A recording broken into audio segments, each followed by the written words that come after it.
enaknya jadi PNS itu ya itu tadi, gaji terjamin, pensiunan oke, dan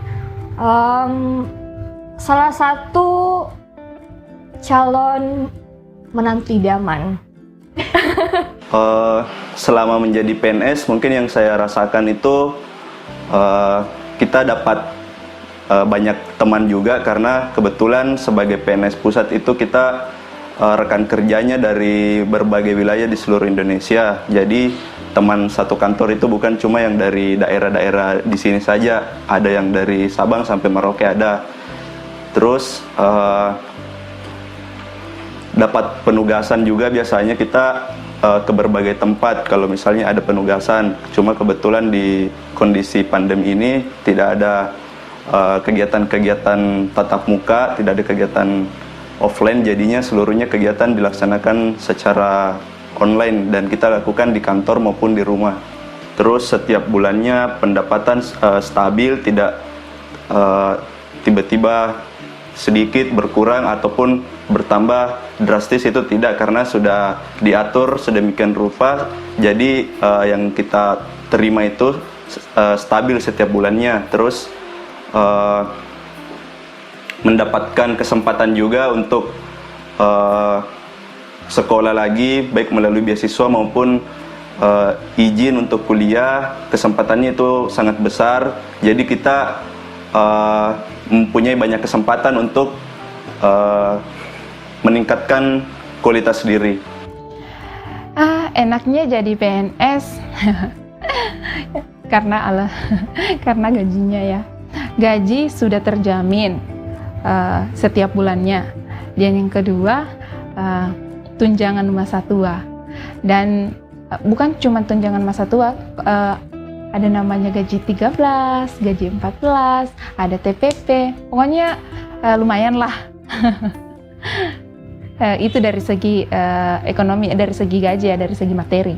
Kalau untuk yang lainnya, enaknya itu saya kan seorang guru, sudah ada jamnya, sudah ditentukan dari jam sekian sampai jam sekian, jadi tidak terlalu lama, ya itu enaknya.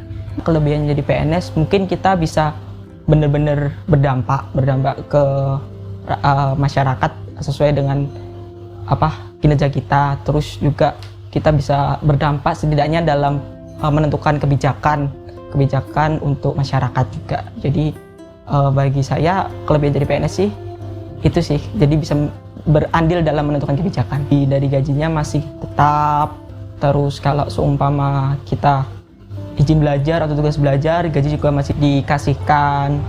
Jadi untuk ada juga namanya dana pensiun juga, jadi ada taspen itu yang namanya. Jadi pensiun kita sudah bukan aman ya, punya tabungan lah untuk pensiun.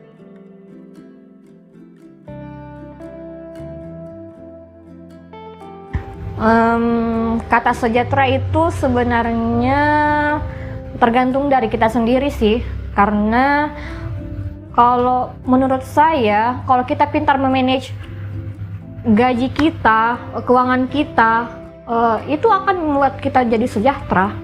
Kalau menjadi PNS itu yang penting kita bersyukur dengan apa yang kita dapatkan, dan tergantung dari diri kita juga, apakah kita mampu untuk menyeimbangkan antara pekerjaan dengan kehidupan kita sehari-hari, termasuk dengan keluarga maupun kegiatan-kegiatan kita di luar pekerjaan itu sendiri. Itu juga kembali sih ke orangnya. Jadi kalau memang, kan rezeki orang beda-beda. Jadi kalau memang rezeki orang sudah ditakdirkan menjadi seorang PNS, terus bisa manage keuangannya dengan baik, ya mungkin dari PNS dia bisa sejahtera. Tapi kalau seumpama dia nggak bisa memanage uangnya dengan baik, ya tergantung orangnya juga kan. ASN tidak menjamin kita untuk sejahtera. Kenapa? Karena lagi-lagi kembali ke diri kita sendiri. Ketika kita mampu memanage keuangan, maka kita akan merasakan sejahtera dan pastinya bersyukur. Tapi ketika kita tetap foya-foya, ya pasti beli ini, beli itu yang tidak dibutuhkan, ya pasti kehidupan kita tidak akan sejahtera. Tidak selamanya ASN itu sejahtera, karena banyak orang yang ASN tapi hidupnya melarat. Kenapa? Pemasukan dan pengeluaran tidak seimbang. Itu sih yang saya rasakan selama menjadi ASN kurang lebih 6 bulan ya. Alhamdulillah sejauh ini sih aman-aman saja dan tetap semangat.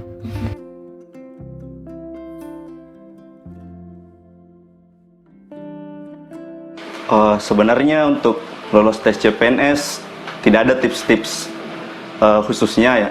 Jadi kalau pengalaman saya itu, yang pertama kita harus tahu dulu apa-apa saja yang diujikan dalam tes itu. Yang kedua, banyak-banyak latihan soal, kita tahu bagaimana membagi waktu dalam mengerjakan soal, dan di soal-soal itu pun banyak soal-soal yang sebenarnya terlihat rumit, tapi sebenarnya ada cara-cara khusus untuk menyelesaikannya dalam waktu yang lebih cepat. Mungkin itu sih menurut saya. Tips untuk ikut tes CPNS ya. Kalau tipsnya mungkin dari pengalaman saya pribadi, kan ada 2 tahap tes, SKD sama SKB. Mungkin di SKD itu kan ada 3, TWK, TIU, sama TKP. Nah, mungkin menurut teman-teman kerjakan terlebih dahulu yang mudah menurut teman-teman, karena setiap itu kan beda-beda 3 itu. Jadi kerjakan terlebih dahulu yang menurut teman-teman mudah. Terus kalau di SKB mungkin pelajari tentang hal-hal yang berbau dengan jabatan dan institusi yang didaftarkan. Itu. Berbicara mengenai tips, kalau saya sih dulu sukanya belajar lewat Telegram, ikut grup-grup Telegram dan sharing-sharing sama teman-teman yang seperjuangan dengan kita. Dan saya juga dulu itu minjam buku teman untuk dipelajari. Dan kalau kata minjam itu, kalau menurut saya, karena kan ada batas waktu ya, jadi kita termotivasi untuk bisa belajar fokus karena ya ada masa kita akan mengembalikan buku yang kita pinjam. Dan kalau tips untuk ngerjain soal pas tes itu, kalau dari saya sih, saya pertama itu ngerjainnya dari TKP, terus ke TWK, dan yang terakhir TIU. Kenapa? Karena TKP itu nilainya tidak ada yang 0, dan TWK itu ya bisa kita lebih berlogika.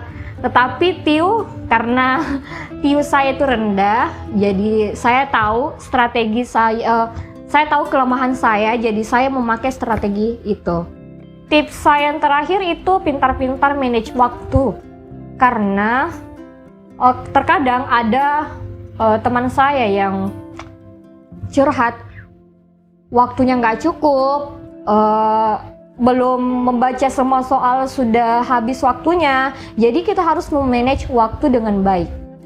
Oke, tips untuk teman-teman yang sedang berjuang mendapat NIP, yang pertama adalah belajar yang giat.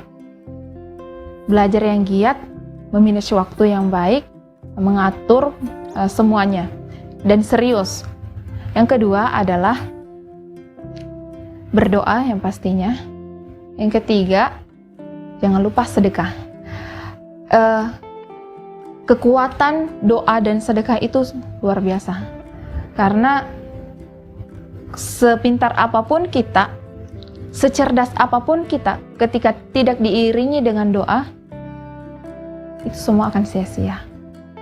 Jadi harus tetap belajar, fokus, berdoa, dan sedekah. 3 yang saya garis bawahi.